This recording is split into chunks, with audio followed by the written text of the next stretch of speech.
గాంధీ గారు అసలు చెప్పండి, మీరు మీ బ్యాక్గ్రౌండ్ ఏంటి, పుట్టింది ఏ ఊరు, ఎక్కడ, అమ్మగారు నాన్నగారు ఏం చేసేవారు, ఎలా వచ్చారు? సంతోషం అమ్మ. మాది కృష్ణా జిల్లా మచిలీపట్నం దగ్గర పెడన మండలంలో నేలకొండపల్లి అనే గ్రామం అమ్మ, ఒక కుగ్రామం. మాది రైతు ఫ్యామిలీ. మేము 4 అన్నదమ్ములు, 3 అక్క చెల్లెళ్ళు. అంటే 3 అన్నలో 3 అక్కయ్యలు. అంటే నేను ఆఖరి వాడిని. ఓకే. అయితే మాది రైతు కుటుంబం. మాకు వ్యవసాయం ఉంది. మా నాన్నగారు, అమ్మగారు, మా బ్రదర్స్ అందరూ కూడా వ్యవసాయం చేసిన వాళ్ళే. నేను మాత్రం హై స్కూల్ స్టడీస్ ముందులూరులో చదివాను. మాకు ఒక 5 కిలోమీటర్ల దూరంలో ముందులూరు అని జెడ్పీహెచ్ స్కూల్లో నేను చదువుకున్నాను ఎస్ఎల్సి వరకు. ఆ తర్వాత మచిలీపట్నంలో సెకండరీ గ్రేడ్ ట్రైనింగ్ చేశాను. చేసిన తర్వాత మా ఊళ్ళో రాధాబాయి గారు అని ఒక టీచర్ ఉండేవారు. సెకండ్ గ్రేడ్ టీచర్ ట్రైనింగ్ అవ్వగానే వాళ్ళ సిస్టర్స్ హైదరాబాద్లో జాబ్ చేస్తున్నారు. స్వరూపరాణి గారు, పద్మజ గారని. స్వరూపరాణి గారు వీసీఏలో చేసేవారు, పద్మజ గారు బీడీఏలో చేసేవారు. మా సిస్టర్స్ అక్కడ ఉన్నారయ్యా, నువ్వు ట్రైనింగ్ అయిపోయింది కదా, హైదరాబాద్ వెళ్ళు, ఎక్కడ జాబ్ చూసుకో, అక్కడ ఇక్కడ జాబ్స్ ఏమున్నాయని ఆవిడ నన్ను హైదరాబాద్ పంపించారు. రాధాబాయి గారు టీచర్ గారు. వాళ్ళని సొంత తమ్ముళ్ళ చూసుకునేవాళ్ళం వాళ్ళు. ఇక్కడికి వచ్చిన తర్వాత ఒక ప్రైవేట్ కంపెనీలో నన్ను జాయిన్ చేశారు. నేను 70లో వచ్చి ఇక్కడికి 1970లో ఇక్కడికి రావడం జరిగింది. అప్పుడు పద్మజ గారు, స్వరూప్ గారు సొంత తమ్ముళ్ళ నన్ను ఆదరించి మైక్రో సెరామిక్స్ ప్రైవేట్ లిమిటెడ్ అని దాంట్లో ఒక ప్రైవేట్ కంపెనీలో 100 రూపాయలు జీతానికి పెట్టారు. 100 రూపాయలు జీతం. ఒక 3.5 years అక్కడ వర్క్ చేసిన తర్వాత భారత డైనమిక్స్ లిమిటెడ్ అని central government defence factory, missiles తయారు చేస్తారు.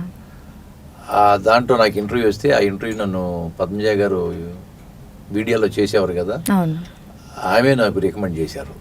ఆ విధంగా 74లో నేను బీడీఎల్లో చేరటం జరిగింది. 74. నేను హై స్కూల్లో ఉండగానే జానకి బాయ్ గారని మా టీచర్ ఉండేవారు 8th క్లాస్లో. మాకు యాన్యువల్ డేస్ అవుతుండే కదా, మా హై స్కూల్లో యాన్యువల్ డే కదా, అప్పుడు మాతో నాటకం ఒకటి వేయించారు. చూడపోతే చుట్టాలు, పట్టుకుంటే దయ్యాలని ఒక నాటికలో నన్ను ఒక కామెడీ క్యారెక్టర్ వేయించారు ఆవిడ. ఫస్ట్ టైం నా ముఖానికి రంగేసింది ఆవిడ. అది 1964. ఆ తర్వాత ప్రతి సంవత్సరం ఊళ్ళో పంది నాటకాలు వేసేవాళ్ళం, 2-3 నాటకాలు అట్లా వేసేవాళ్ళం. ఆ విధంగా నాటకాల మీద నాకు ఇంట్రెస్ట్ కలిగింది. నేను ఎప్పుడైతే హైదరాబాద్ వచ్చి ఇక్కడ బీడీఎల్లో చేరానో, 74లో బీడీఎల్లో చేరిన తర్వాత నాటకాల మీద ఇంట్రెస్ట్ ఉన్న ఫ్రెండ్స్ చాలా మంది కలిశారు, 15 మంది. మేమందరం కల్చరల్ అసోసియేషన్స్ ఒకటి ఏర్పాటు చేసుకుని, అలాగే బీడీఎల్ వెల్ఫేర్ కమిటీ ఉండేది, వాళ్ళ ద్వారా కూడా నాటకాలు మేము ప్రాక్టీస్ చేసుకుని ఎన్నో నాటకాలు, పరిషత్ నాటకాల పోటీలకి వెళ్ళేవాళ్ళం. మేము టైం ఇచ్చేవారా అండి? టైం చక్కగా అసలు మా బీడీఎల్లో మా ఆఫీసర్స్ యాజమాన్యం కానీ లేకపోతే మా తోటి ఎంప్లాయీస్ కానీ చాలా కోఆపరేట్ చేసేవాళ్ళు.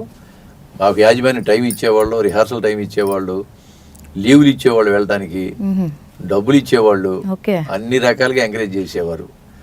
ఆ విధంగా మా బీడీఎల్ అలా ఎంకరేజ్ చేయబట్టే మేము ఈనాడు ఆర్టిస్ట్గా నిలబడ్డాం అనేది నిర్విధాంశం. అది ఆ విధంగా మేము ఇంట్రెస్ట్ పెంచుకుని చాలా నాటకాలు వేసాము. దాదాపు ఒక 200 అవార్డ్స్ వచ్చాము నాకు. నాటకంలో కూడా అల్లసాని పెద్దనని 2003లో ఆ నాటకంలో నాకు నంది అవార్డు బెస్ట్ క్యారెక్టర్ ఆర్టిస్ట్గా వచ్చింది. ఇంకా చాలా చాలా అవార్డ్స్ వచ్చినాయి. సో ఫస్ట్ అవార్డ్ నాటక రంగంలో మీకు అప్పుడు వచ్చింది? ఇంకా ముందే వచ్చినాయమ్మా. బెస్ట్ విలన్గా, బెస్ట్ క్యారెక్టర్ ఆర్టిస్ట్గా, బెస్ట్ డైరెక్టర్గా, బెస్ట్ రైటర్గా. నేను నాటకాలు కూడా రాసేది చాలాను. అన్ని విధాలు, అన్ని రంగాల్లోనూ నాకు అవార్డ్స్ వచ్చినాయి. ఇవన్నీ రావడానికి కారణం మా బీడీఎల్ యాజమాన్యం, నా తోటి కళాకారులు, తర్వాత నా తోటి కార్మికులందరూ కూడా నన్ను ప్రోత్సాహమే. అది ఈరోజు నేను సినిమాల్లో కూడా నిలదొక్కున్నానంటే వాళ్ళు ఇచ్చిన ప్రోత్సాహం అని చెప్పాలమ్మా. అంతేనండి. ఆ విధంగా నేను ఈ రోజు నా సినిమాలో ఒక సినీ నటుగా నిలదొక్కోగలిగానని నా నమ్మకం. ఇలాంటి ఇంట్రెస్టింగ్ వీడియోస్ కోసం తప్పకుండా మా ఛానల్ని సబ్స్క్రైబ్ చేయండి.